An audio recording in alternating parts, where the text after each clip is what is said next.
Frank McClain's been a friend of SANS for pretty much as long as I can remember. Always a blast to work with you, and really happy to have you back, Frank.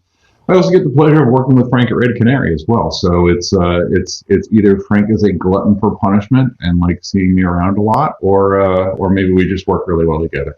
So without further ado, Frank's going to be talking about a technique that I won't get into now because it's the intro. I'll let him. I don't want to steal your fire. But talk about a technique that attackers can use to basically overtake, make your system load libraries from inappropriate places. It sounds weird when I just said that out loud, but I think you know what I mean. Basically talk about search order hijacking. So we're going to talk about that here. So we'll talk about that not only from what it is perspective, but also how to detect and how to respond to that from a forensic point of view. So Frank, thanks for joining us and sharing your knowledge. We're happy to have you. Thanks for the intro, and I'm happy to be here. All right. So as Phil kind of alluded to, today we're going to be talking about search order hijacking, or SOH. But first, a little about me.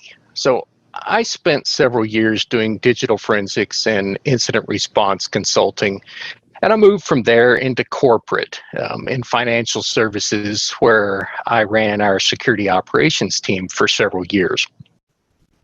And now I've been with Red Canary on the detection engineering team for a bit over 4 years, and I also lead our CERT's internal training program. So what is DLL search order? Now, we're not going to go very far into what DLL search order is, but I wanted to kind of set out at least some basic info for it, because that's really going to kind of set the stage for much of what we're talking about. DLLs are shared code libraries on Windows, and based on references within the binary, within the executable, they will get loaded into memory on execution or as needed to perform that shared function. They can be leveraged by multiple processes, even simultaneously. And aside from having each DLL's fully qualified path hard-coded in the binary or a manifest file, the system will search for DLLs following a preset order. And that preset order is where search order hijacking, or SOH, comes into play.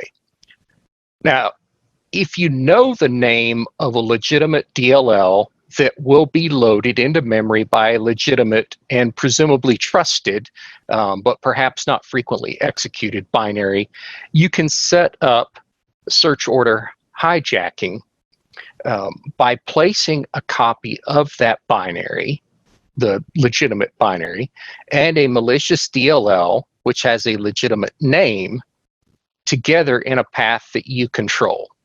This is commonly done under the user profile because you have, read-write access.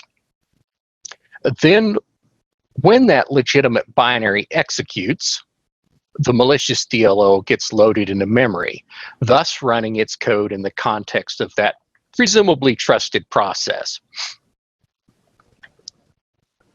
All right, so this slide and the next slide, there's just an egregious error on these slides.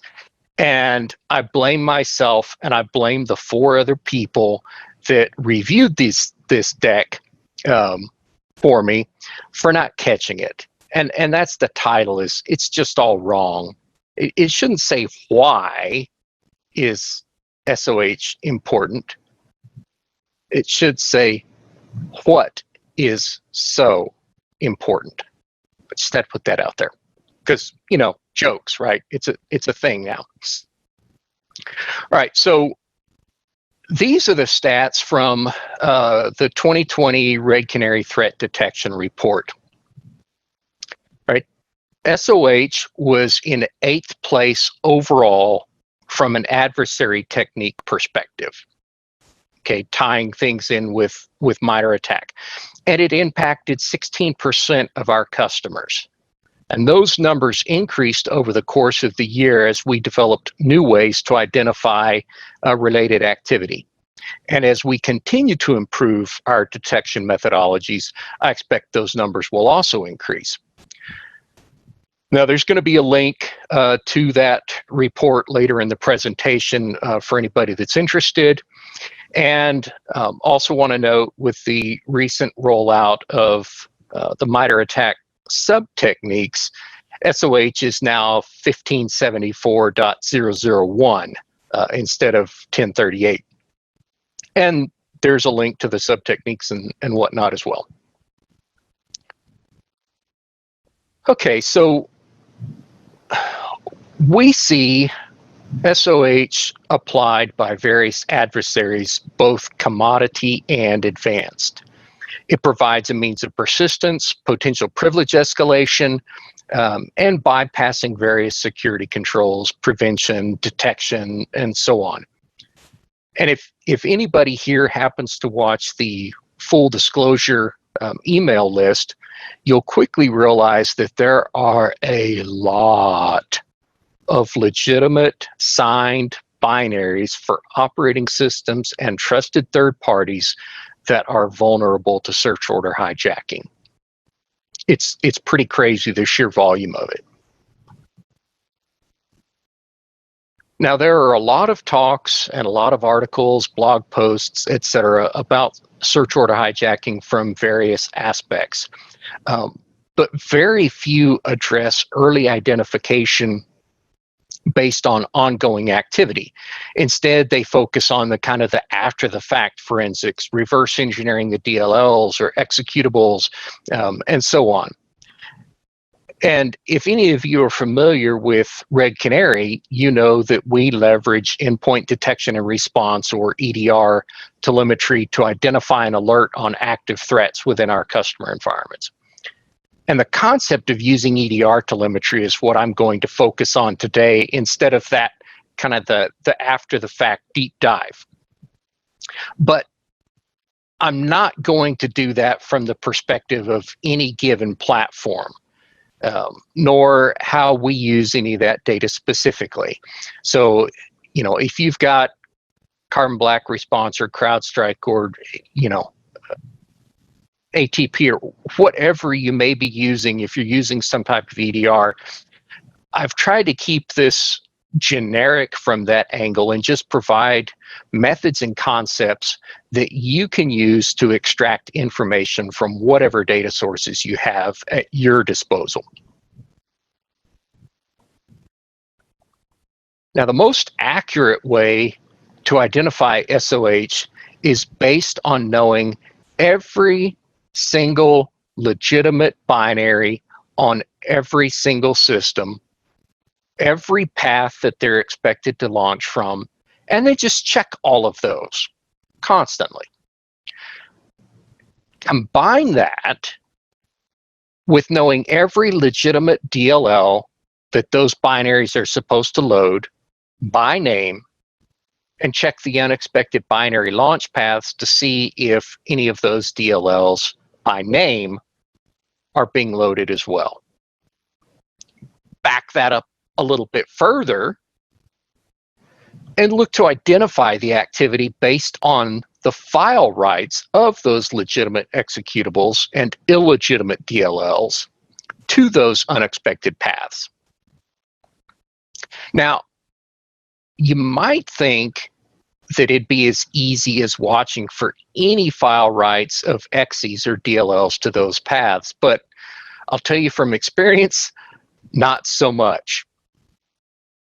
And so if the best way isn't all that feasible, right, which is kind of the point of this, at least keep that in the back of your mind, right? While you're doing that, focus on other behaviors that may help point to search order hijacking at various levels of the technique. Okay, so let's say that you have a scenario which looks like it might be related to SOH. How can you confirm it? Check out the exes to see if they're legitimate. Remember, they might be Windows system binaries, often ones that are not very commonly used, or other legitimate binaries for other third-party software. Then check DLLs in that same directory. Do any exist which are named the same as known legitimate ones but don't contain the appropriate signatures or metadata, or perhaps even have been flagged by antivirus engines as malicious? Again, the key aspect here is that the malicious DLL gets loaded from the same path as the executable. If the legitimate DLL of that name is likely to already be in memory, memory will be checked first, and then the technique fails. So it's not going to be the most common binaries, the most common executables, the most common processes. It's going to be something legitimate, but a little less common, because they don't want to run into the possibility that a DLL is already loaded in memory and then just mess the whole thing up. Okay, so I've talked at a pretty high level about some methods that you might be able to use to identify and validate search order hijacking activity. Next, I'm going to provide some sample logic that you might be able to use to help get started. And as I mentioned already, detecting search order hijacking isn't necessarily straightforward, and some of the concepts are fairly broad and may be prone to noise in order to help raise up activity. So a lot of it really depends on the individual environment.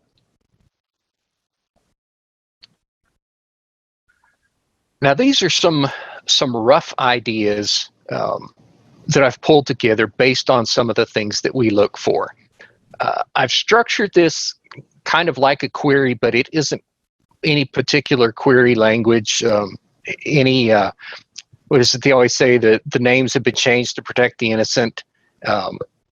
If it happens to line up with something that you use, great, but it was not intentional. Hopefully here, the logic construct is something that you can use to create queries within your own environment if you aren't already looking for these types of things. But be forewarned, they may be noisy depending on your environment. So don't go full production right from the start. And also, two of these, right, the bottom two, will only work if you can reliably collect signature information. Depending on your data source, this can be challenging, especially if the information is stored in a manifest file instead of embedded in the binary. All of them are probably going to require further tuning depending on your individual results in your environment.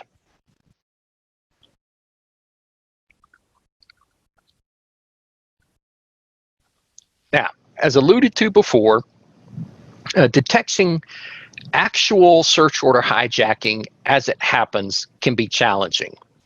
And we continue working on ways to do that better. One of the ways that we've approached it is by building detector logic that's focused on other behavior, which can in turn point to the possibility of search order hijacking. Then during analysis, you can identify more concretely, call that out, and help make sense of it by saying, hey, here's where search order hijacking occurs. As a result of using the broader detector logic that's looking at other things and not narrowly focused in on what might be SOH, we've seen this happen associated with scheduled tasks, process injection, masquerading, use of admin shares, and domain trust discovery, just to name a few. We'll look at a couple of examples from real-world activity, not just what we were able to set up in a lab by reversing malicious DLLs or specific malware. Seeing it in this way can provide some clues that we can then watch for as activity unfolds on systems. All right. So looking at some past detections. Here we have the creation of a scheduled task to launch a legitimate Windows binary, a binary that's part of BitLocker, from a path under the user profile in app data roaming every 60 minutes. Now, not only do we have a legitimate binary where it shouldn't be, but we also have persistence mechanism because of the scheduled task. It's important to note, again, reiterate this, that most of the binaries we see used this way are not commonly executing binaries. Leveraging something that is less common but still trusted, like this BitLocker binary, is less likely to cause conflicts with DLLs that might already be loaded into memory by another process. Remember, if it's already loaded in memory, the search order hijacking isn't going to work.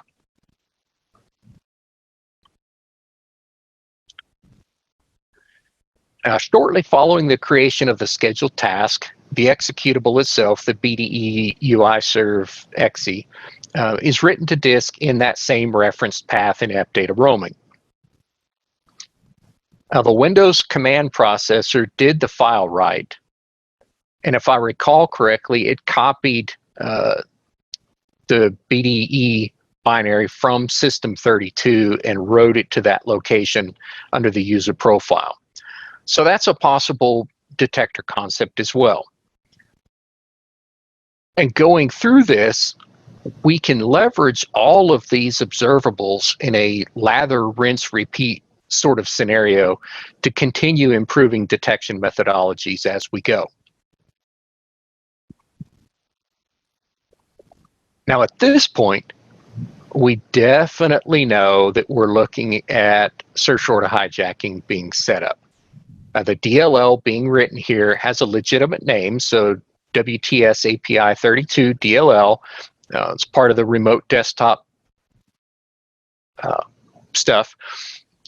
It has a legitimate name, but it is not the actual legitimate WTS API 32 DLL, nor is it in the proper and expected path. Now, this one in particular did not succeed going through all the way with execution, so we didn't get to see that as the activity unfurled. See what I did there? Yeah, more jokes. Mark that, track 2, there's jokes. But it is still classic SOH. All right, and so another example detection. This one, we're dealing with masquerading, right? Starting off that way. We have the Windows script host, so WScript, writing a binary under the user profile, this IE.8AA444, whatever, TMP. Metadata indicates that this is the GNU diffutils binary cmp.exe, but the size is wrong, and OSINT says that it's actually imitet. So whether it was a compromised binary or they just leveraged metadata, don't know. Either way, looks like it's attempting to masquerade as that diffutils binary. And this actually kicks off other activity which goes into the search order hijacking side of things. Probably a trick bot or something like that that leverages SOH more commonly. And then we're right back into a situation that's very similar to the previous detection that we looked at.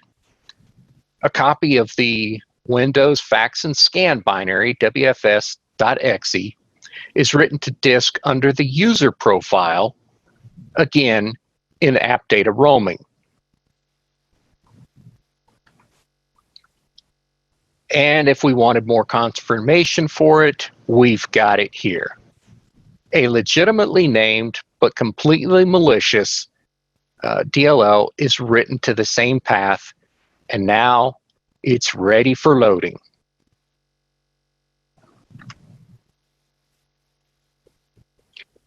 All right, so the binary and the DLL are prepped. They've been copied, written to directory under the control of the adversary, under the user profile, where you've got read, write, execute, access. And now the scheduled task gets set up for execution and persistence.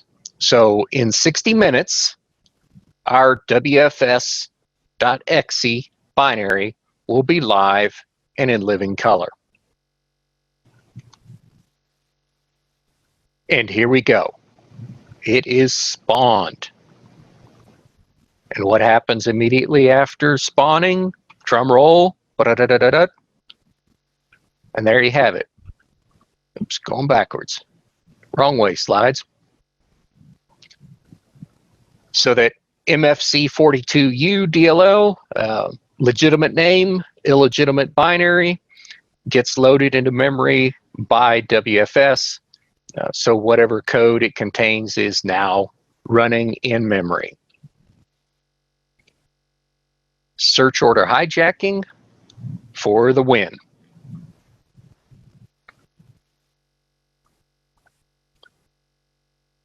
All right, so is it all doom and gloom? No, of course not. Nothing is all doom and gloom. All that we need to do to prevent search order hijacking is to have all compiled binaries have explicit, fully qualified path references for all DLLs that will be used, including all dependent DLLs. That's all. Simple, right? Okay, so maybe not quite so simple. But at any rate, good security hygiene can help. Microsoft also has some resources that can be leveraged to help mitigate some of the risk, and having solid detection methodologies that balance out signal to noise and still catch activity as early as possible can help as well. We'll have those links. And obviously, you're not going to remember all these. I don't expect you to write them all down. If you do, you get brownie points. But maybe you can make take a picture of it, make a little animated picture. What are those things called, Phil? GIFs? Is that right? They're called GIFs, I think, like peanut butter. Anyway, SANS will post the slide decks, so you'll have access to the links there. And I talked too fast. Should have been just a few minutes longer, but Phil had me so excited I couldn't help myself. So that's pretty much it. We can go into Q&A, hopefully not crickets. It's an interesting topic, I think, because it is something that's extremely prevalent. We're seeing more and more of it on a daily basis, used by all types of adversaries. I won't say that this had anything to do with the Twitter debacle, but who knows? The information isn't in yet, so anything's possible, right? Anything is possible. I got to. I got to be honest, Frank. I came close to dropping the ban hammer and muting you for your pronunciation. It was pretty close. I was like, I know where this is going. I know where this is going, and I don't like it.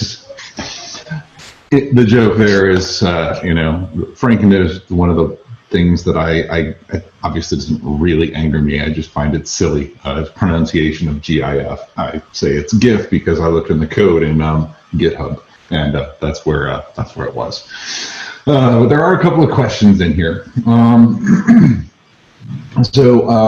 Question here on, that's a good one we'll come back to as well. Is there a tool that would identify when there's a mismatch between a legit file name and an incorrect location? Is there any kind, I can envision what could do that. I'm just wondering if you know of any that do that.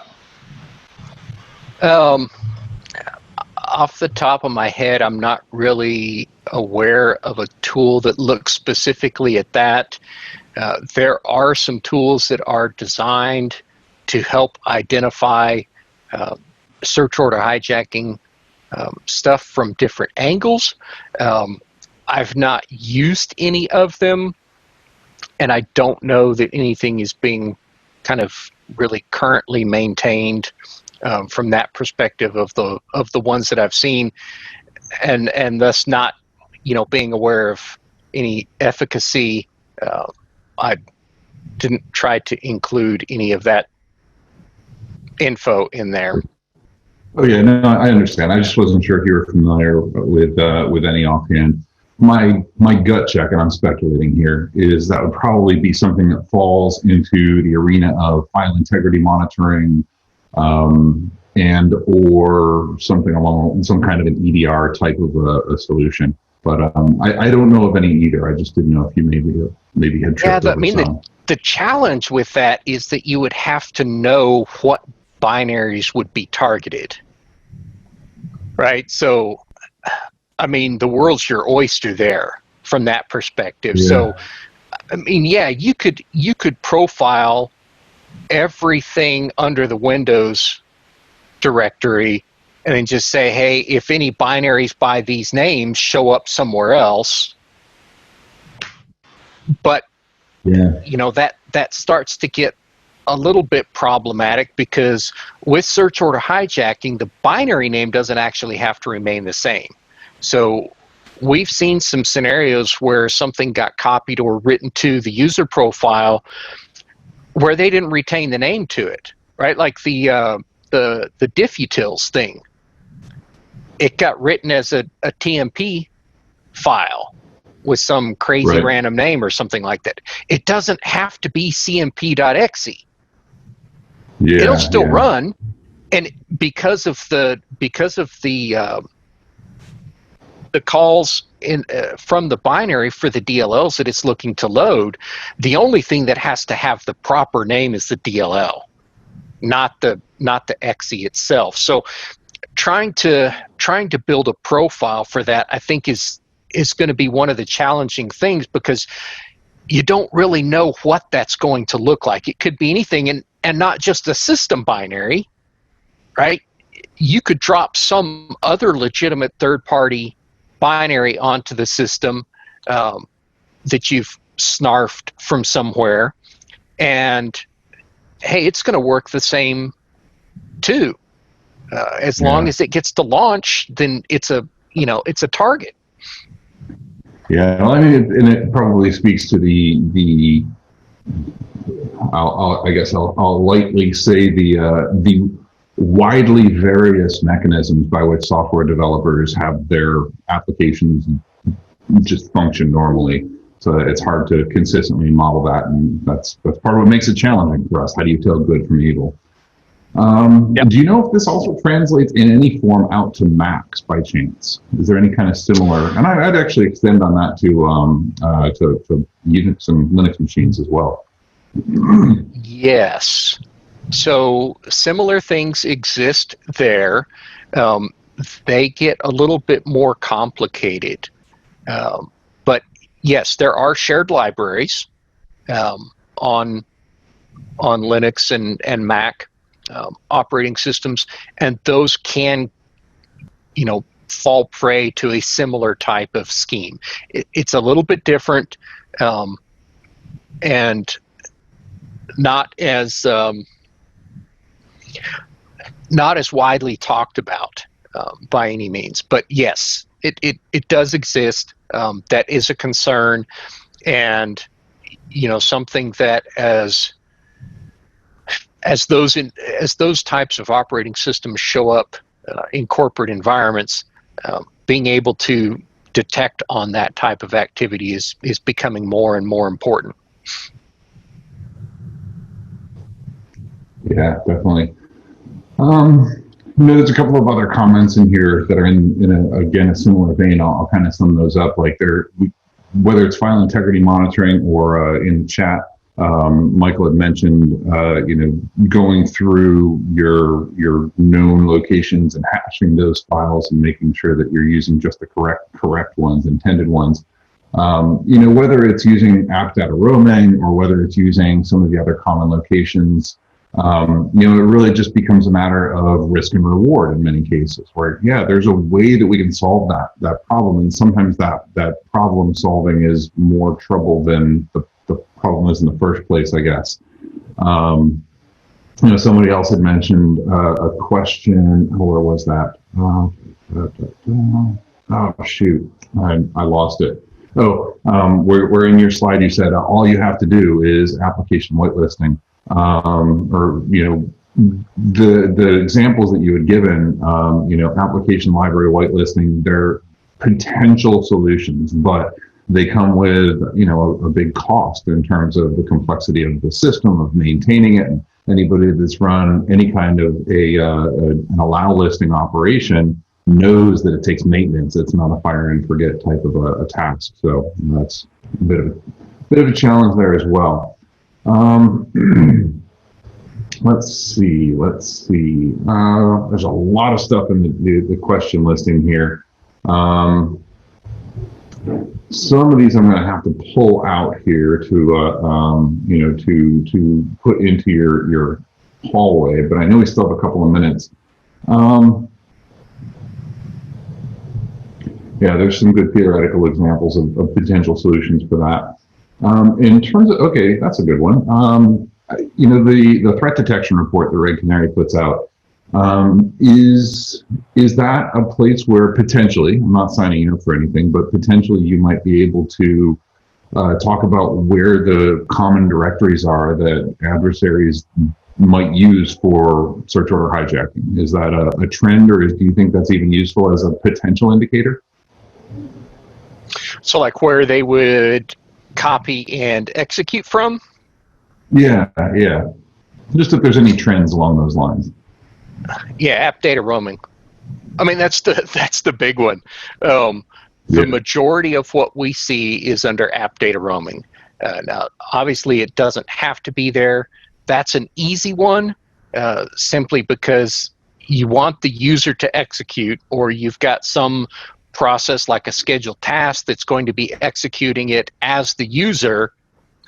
That's a place that has, read, write, execute capabilities. Another thing that will show up on the full disclosure email list that people talk about there is that you can write something to the root of C, right? And that's by default, you create a directory there, you've got full read, write, execute capabilities as well. So that's an easy thing. But we haven't really seen adversaries do that. Not saying that it doesn't happen, but that's not the common thread. The most common thread is under the user profile, and from there under app data roaming. So I mean, yeah, that is something that you can think about from a detection methodology perspective.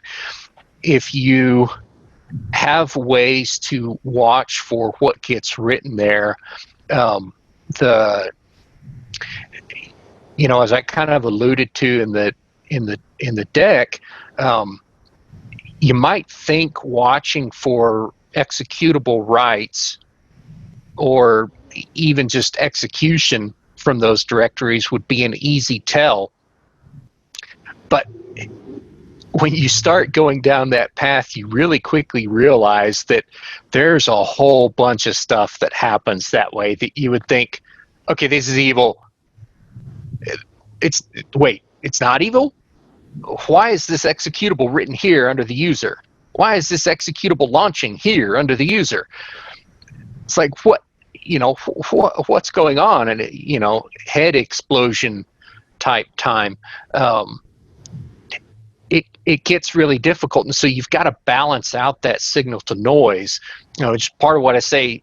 Hey, here's some sample query logic that maybe as a starting point, don't turn it on, right? Not Don't go full production with that. You've got to have a way to check that against, a subset of the environment, something like that, to start to see what your noise level is going to be, because you could not only very quickly overwhelm systems that are trying to log all of this information, you could overwhelm analysts that are having to try to look at those to validate alerts that are coming through. You just want to be cognizant of what's going on, and things that seem like, oh, this is a perfect idea, we can detect all the evil. Yeah, you may be able to, but you may also be killing your people and your systems at the same time. Yeah, it kind of goes back again where there are solutions, but when we look at the realities of implementing them, we just may not like those. Yeah, good stuff. Well, there are a couple other questions. We are coming up against the next break, the next talk here, so I want to go ahead and get the handoff for that one ready. Thanks very much, Frank. It's always great to have you, and I know we've got another talk of yours. I believe it's coming up tomorrow, right? That is correct. Okay, got it. So I'm excited for that as well, and a little bit of a different talk, and I'll let the introductions go with that one when the time comes, but it's in the agenda as well. We're going to take just a couple of minutes here to get up and handle the handoff to our next presenters, to David and to Matthew, and we'll come back in about 3. So I'm going to get your questions into Frank's hallway channel in just a moment here. So thanks again, Frank. Appreciate your time.